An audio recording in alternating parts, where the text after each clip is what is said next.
Welcome to Poona's kitchen. வாங்க இன்னைக்கு ஒரு பிரேக்ஃபாஸ்ட் ஐட்டம் மைக்ரோவன் யூஸ் பண்ணி எப்படி பண்றது அப்படின்றத பார்ப்போம். அதோட பேர் வந்து சௌ சௌ பாத். சௌ சௌ பாத்னா ஒன்றும் இல்லைங்க, ரவா உப்மா, ரவா கேசரி இது ரெண்டையும் காம்போவா பண்றதுக்கு பேர் தான் சௌ சௌ பாத்.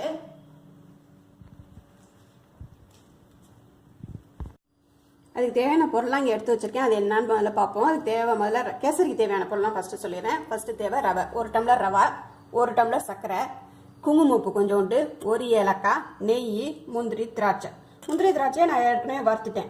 முந்திரியும் திராட்சையும் நீங்கள் ஒன்றா போட்டு வறுக்காதீங்க, தனித்தனியாக வறுத்துக்கோங்க. ஏன்னா முந்திரி வறுப்பறதுக்குள்ளாட்டி திராட்சை கருகி போயிடும். அதனால் தனித்தனியாக மைக்ரோவேவில் வச்சு எடுத்துக்கலாம். இது வந்து ஒரு 2 மினிட்ஸ் ஆகும் முந்திரி பருப்பு. இது வந்து 30-40 செகண்ட்ஸில் இது வந்து திராட்சை வறுபட்டுடும்.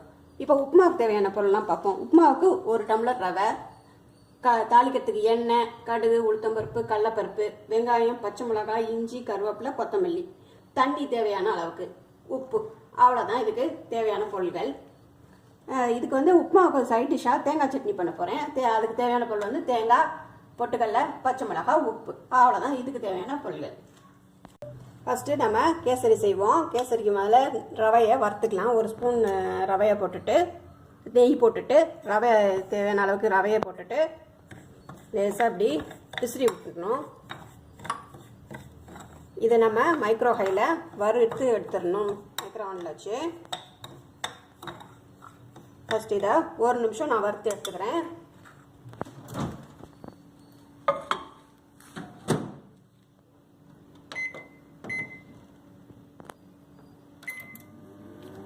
இப்போ ரவை வறுபட்டுருச்சு. ரவையை இப்போ நம்ம வேக வைக்கலாம். 1 டம்ளர் ரவைக்கு 2 டம்ளர் தண்ணி ஊற்றி நம்ம வேக வச்சுக்கணும். 1 டம்ளர் ரவா, இந்த டம்ளரில் 1 டம்ளர் ரவா எடுத்துக்கேன். இதில் 2 டம்ளர் தண்ணி ஊற்றிக்கிறேன். கொஞ்சம் வார்ம் வாட்டராக ஊற்றிட்டிங்கன்னா எங்கள் கேசரி இன்னும் நல்லாயிருக்கும். நான் சாதா தண்ணி தான் ஊற்றுறேன். நீங்கள் வார்ம் வாட்டர் ஊற்றிக்கிறதுனா ஊற்றிக்கலாம். 2 டம்ளர் தண்ணி ஊற்றிட்டு இப்போ இந்த குங்குமப்பூவையும் இப்போ சேர்த்துறேன். அப்போ தான் நேச்சுரல் கலர் நல்லா இறங்கும். சூடான பாலில் கரைச்சிக்கணும் குங்குமப்பூ, அப்போ தான் நல்லா கலர் இறங்கும். இந்த கேசரியும் தனியாக அப்லோட் பண்ணியிருக்கேன். அதனால் நீங்கள் அதை பார்த்து நீங்கள் இது கூட பண்ணிக்கலாம். கேசரியை தனியாக கூட அப்லோட் பண்ணியிருக்கேன். இப்போது இதை ஒரு 3 நிமிஷம் மைக்ரோ ஹையில் வைக்கணும்.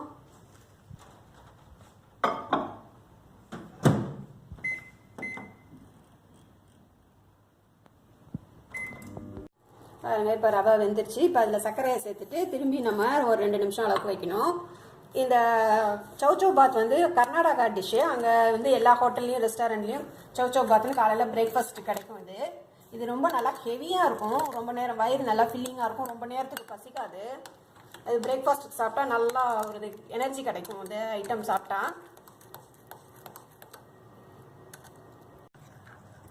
இப்போ நல்லா கட்டி இருந்ததெல்லாம் கரைச்சி விட்டுட்டேன். சர்க்கரையும் நல்லா கரைஞ்சிருச்சு. இப்போ 2 ஸ்பூன் அளவுக்கு நெய் ஊற்றிட்டு திருப்பி ஒரு 2 நிமிஷம் மைக்ரோ ஹையில் வைக்கிறேன். ரவா உப்புமா, ரவா கேசரி ரெண்டுமே நான் தனித்தனியாக வீடியோ போட்டிருக்கேன். நீங்கள் தனித்தனியாக கூட நீங்கள் பார்த்துக்கலாம்.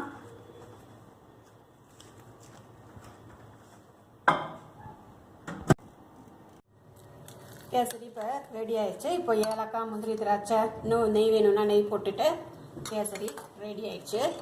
முந்திரி திராட்சை போட்டுக்கலாம்ங்கிற அளவுக்கு நெய் இன்னும் கொஞ்சம் 1 ஸ்பூன் ஊற்றிக்கிறேன். அவ்வளோதான். இப்போது கேசரி ரெடி. ஆர்டிஃபிஷியல் கலரே இல்லாமல் நேச்சுரல் கலர்லேயே குங்குமப்பூ போட்டனால நேச்சுரல் கலர்லேயே கேசரி ரெடி ஆயிடுச்சு. இப்போது அடுத்தது இப்போ நம்ம உப்புமா செஞ்சிடலாம். தேவையான அளவுக்கு எண்ணெய் ஊற்றிட்டு தாளிக்கிறதுக்கு கொஞ்சம் எண்ணெய் நிறையா தான் நல்லாயிருக்கும். அதனால் கொஞ்சம் தாராளமாகவே விடுறேன். கடுகு ஒரு 1/2 ஸ்பூன், உளுத்தம்பருப்பு ஒரு 1/2 ஸ்பூன், கடலைப்பருப்பு 1 ஸ்பூன் போட்டு இது 30 செகண்ட்ஸ் மைக்ரோ ஹையில் வைக்கிறேன்.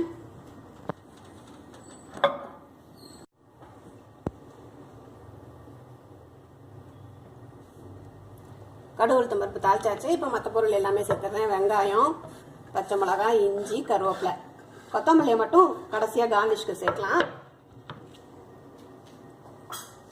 இது நல்லா பெசரி விட்டுட்டு ஒரு 1 நிமிஷம் மைக்ரோ ஹையில் இது வைக்கணும்.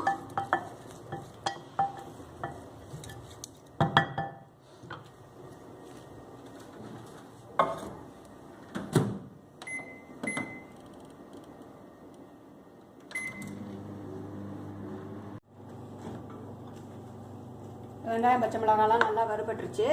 இப்போ ரவாயை 1 டம்ளர் ரவா இருக்குது, அதை சேர்த்துட்றேன். இதை நல்லா பிசிறி விட்டுட்டு திருப்பி 1 நிமிஷம் வைக்கணும். நல்லா ரவா வறுபடணும், அதனால் நல்லா 1 நிமிஷம் வைக்கலாம். அதை நல்லா எல்லாம் பிசிறி விட்டாச்சு. இதை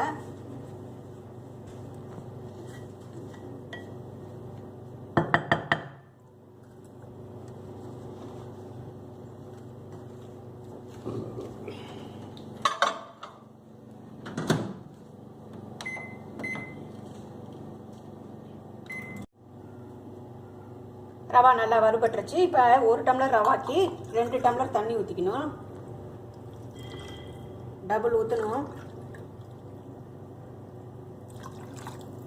இப்போ உப்பையும் சேர்த்துடுறேன்.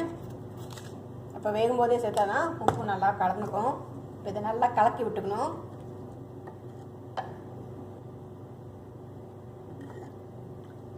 இதை இப்போ ஒரு 6-7 நிமிஷம் வரைக்கும் நம்ம மைக்ரோ ஹையில் வைக்கணும், உப்புமா வேகிறதுக்காக.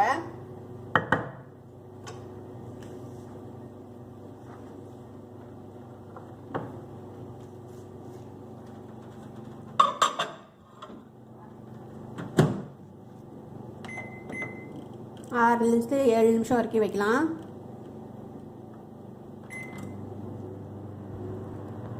உப்புமா ரெடி ஆகிறதுக்குள்ளாட்டி நம்ம சட்னியும் ரெடி பண்ணிடலாம்.